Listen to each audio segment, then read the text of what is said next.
Assalamualaikum warahmatullahi wabarakatuh. Banyak orang yang meremehkan dan memandang sebelah mata tukang ojek.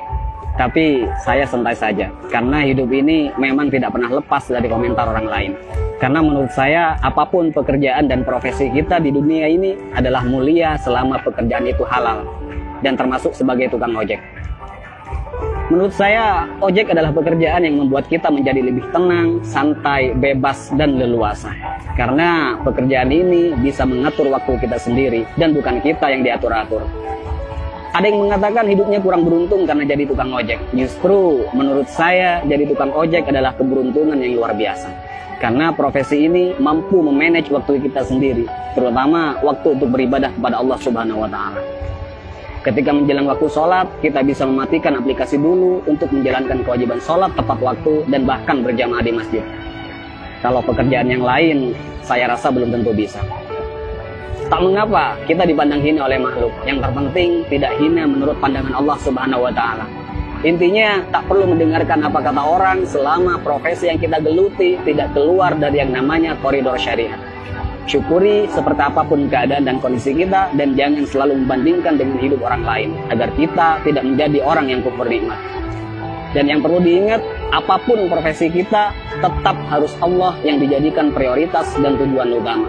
Karena Allah menciptakan kita, wa ma khalaqtul jinna wal insa illa liya'budun. Tidaklah aku menciptakan jin dan manusia semata-mata hanya untuk beribadah kepadaku. Maka apapun status kita, apapun profesi kita dan pekerjaan kita, dan apapun peran kita dalam hidup, niatkan semuanya untuk ibadah kepada Allah Subhanahu wa Ta'ala. Ada sedikit motivasi dari saya, semoga bermanfaat. Bismillahirrahmanirrahim. Banyak orang kaya gelisah dengan kekayaannya dan hitung-hitungan dalam bersedekah, bahkan bersifat pelit dan kikir. Banyak artis bercerai padahal pasangannya sempurna, kaya, ganteng dan cantik. Banyak pejabat korupsi, padahal puluhan juta gaji dari jabatannya. Banyak polisi yang tak mengayomi, tapi malah memeras rakyat. Ada yang mengatasnamakan perjuangan, malah menilap dana bos. Banyak pembisnis sukses, tapi tidak jujur. Banyak yang masih bergelut dengan riba, hanya untuk gaya hidup. Ada yang menguasai banyak ilmu agama, tapi gemar bermaksiat dan tak mengamalkan ilmunya. Ada yang gemar berdakwah, tapi tak mampu mendakwahi dirinya sendiri. Ada yang suka minum khamr, narkoba, dan berzinah dengan alasan kesenangan.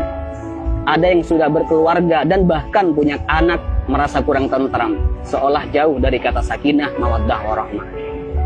Ada atasan yang suka menyunat uang bawahannya. Ada seorang guru atau karyawan yang suka korupsi dan bahkan korupsi waktu. Ada yang punya proyek dan tidak jujur dengan proyeknya. Banyak dokter, perawat, dan bidan yang tidak lemah lembut, tidak jujur, dan bahkan terkadang tidak memanusiakan pasiennya. Ada yang sibuk mencari dunia sampai lupa pada Tuhannya dan lalai dalam sholatnya. Dan masih banyak lagi kasus-kasus yang tidak bisa saya sebutkan semuanya. Mari kita berpikir, kenapa mereka demikian? Karena dalam hidupnya bukan Allah yang mereka jadikan prioritas dan tujuan utama. Karena jika Allah yang mereka jadikan prioritas dan tujuan utama dalam hidupnya, maka sangat mustahil mereka berbuat demikian. Wa may yuhajir fi sabilillah yajid fil ardi muraghaman katsiran wa sa'a. Ayo kita berhijrah. Karena ketika kita berhijrah dan lalu Allah kita jadikan prioritas dan tujuan utama dalam hidup, maka Allah akan meluaskan rezeki dan kelapangan hati untuk kita.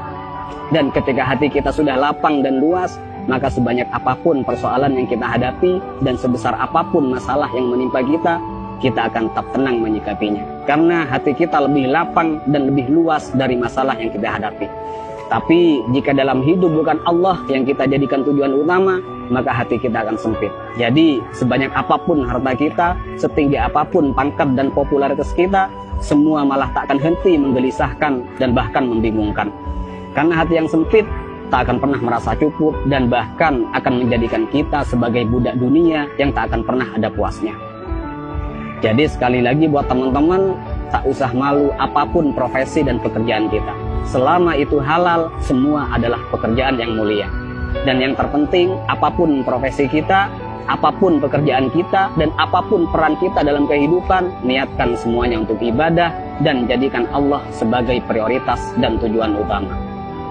Dan jika kita galau, gelisah, sedih, gundah gulana, hati tidak tenang, maka perlu kita cek, pasti ada kesalahan dan maksiat yang kita lakukan.